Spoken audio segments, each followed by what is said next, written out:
เกมออกเดินทางแล้วเขาว่าทางลำบากค่อยนี่หมวกก็บ่ได้ใส่ซ้ำจะรอดบ่มื้อนี้น่ะเอาหมวกมาเพื่อเด้ม่วนแท้เอ้ยจอดลงไปห้องก่อนบ่คือว่าม่วนแท้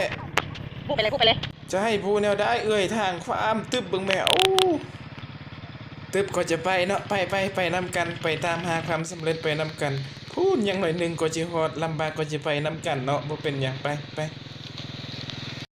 โอ้พากันเฮ็ดหยังนี่รถเป็นหยังโอ้ลงยู่เลยเนาะไปคักเอาเทเอาว่ะเอาแฮงเลยงับยังหน่อยนึงเย้ได้แล้วเอาเฮ็ดจังได๋ยังมีของข่อยสิไปเอาเฮ็ดจังได๋บ่เป็นหยังเจ้าบ่ต้องอยู่ก็ได้ของข่อยเก่งแล้วค่อยไปเองได้ไปเป็นหยังเอ่ยบ่สร้างเอาลงไว้อยู่หันทางเปื้อนไก่บ่เอาบ่เป็นหยังเดี๋ยวน้องจะเอาลงไปเอารถอันนี้ก็จอดบ่ได้ไปทางลำบากแท้ว่า ว้าว ยัง เพื่อนอยู่ใส่ตึ๊บเชียวไป ให้ไปยัง นี่ก็ไปเลยไหนก็จับอยู่นี่ ทางโคตรลำบากจะขับลงให้ลิกโอ้สำนีเอาลงบ่ได้ บ่จะไปขับไปยังกิจิคอยอันนั้นไปก็บ่ว่าเนาะ บ่เป็นหยังมั่นใจตัวเองแล้วเว้ยทางเปื้อนไปเอารถอีกคันนึง ทางตึ๊บ เดี๋ยวนี้เป็นของเจ้าของแล้ว ไปอยู่ว่าทาง เปิ้นกับตึกก็เป็นไอ้น้องกันไปยันจะบ่ฮอดเดียวยันตะเว้นจะตกดินก็ไอ้จะฮอดแล้วไปบ่ลมยาวไปอีกเดียวนึงก็ฮอดเย้ฮอดแล้วอ่างน้ำหินมานำกันมื้อนี้คือ3คนรวมทั้งคอย1นางพรแก้ว2นางจันสุข3ข้อยเองข้อยชื่อหยังวะลืมชื่อตัวเองซ้ำข้อยชื่อวันใสเจ้าของช่อง YouTube อ่าวไซลาวสนใจอยากฟังสาระดีๆจากข้อยสามารถติดตามได้สบายดีตอนสวยในที่สุดพวกเฮาก็ได้มาถึงสถานที่แห่งนี้เป็นที่เรียบร้อยแล้วบอกได้เลยว่าบรรยากาศเย็นสดชื่นโคตรสบายเลี้ยวไปทางใดก็เป็นปูเป็นปลาเลี้ยวไปทางนาน้ำโคตรกว้างเลี้ยวไปทางข้างเห็น2คนถ่ายรูปท่าหยังก็ออกหมดเลยมื้อนี้โคตรเลยอยากถ่ายน้ำก็บ่ได้ถ่ายซ้ำปิดกล้องหน้าเบาๆยาวมือค่อยพอดีว่างแล้วค่อยจะปีนกล้องหลังถ่ายบรรยากาศภาพธรรมชาติสถานที่แห่งนี้ให้พวกเขาได้เห็นนำกันนะโอกาสนี้เลย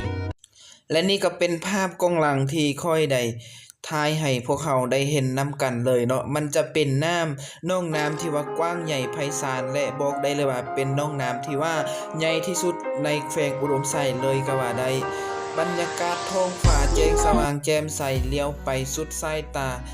เลี้ยวไปเลี้ยวมาจนว่ากว้างเลยเว้าได้ว่ามันกว้างใหญ่ไพศาลแท้ๆและก็เห็นประชาชนแถวนี้เนาะเขาเจ้าไปซอกทำมาหากินซอกปูซอกปลาถือว่าสะดวกสบายเนาะก็อยากไปซอกน้ำเขาอยู่แต่ว่าบ่มีเวลาเนาะเวลาน้อยเว้ากันซ้ำนี้เนาะพอจะได้เกียมเนื้อเกียมตัวออกไปเพราะว่าเบิงตะเวนก็ใกล้จะตกดินแล้วฟ้าออกไปเพราะระยะทางแต่นี่ฮอดเมืองไสทางโคตรลำบากอาจจะบ่ลำบากฮอดบ่อนบ้านห้วยอุ่นก็ธรรมดาพอไปได้แต่ว่าลูกอ่างน้ำหินนี่ไปฮอดบ้านห้วยอุ่นนี่โคตรลำบากเลยมันจะเป็นทางน้อยเนาะก็คือดังที่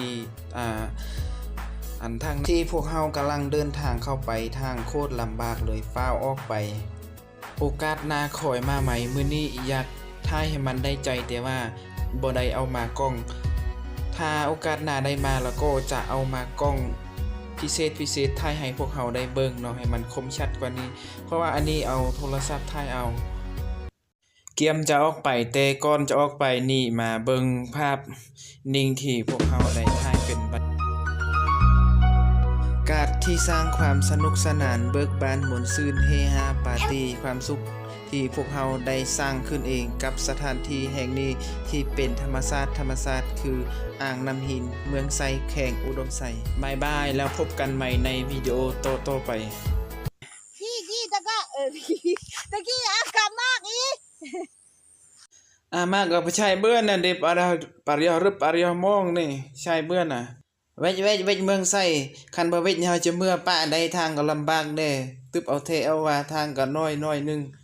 บึดเดียวฝนตกบ่สร้างเวทซ้ำไว้เวทแล้วหน่อยนึงเอาก่อยเล็งจิย่อหาแล้วจันยุดไปยุดแล้วยามได้ให้ยุดแล้วเนาะเนาะบ่ลงไปยุให้ลาแล้วเมื่อกี้ก็ยุให้ลาแล้วเนาะไป เข้าไปอาจารย์ก็บอกให้ไปเอาเข้าวเอาน้ำอยู่โรงแรมเด้จักหน่อยก็จะได้ไปตลาดอีกไปบายบาย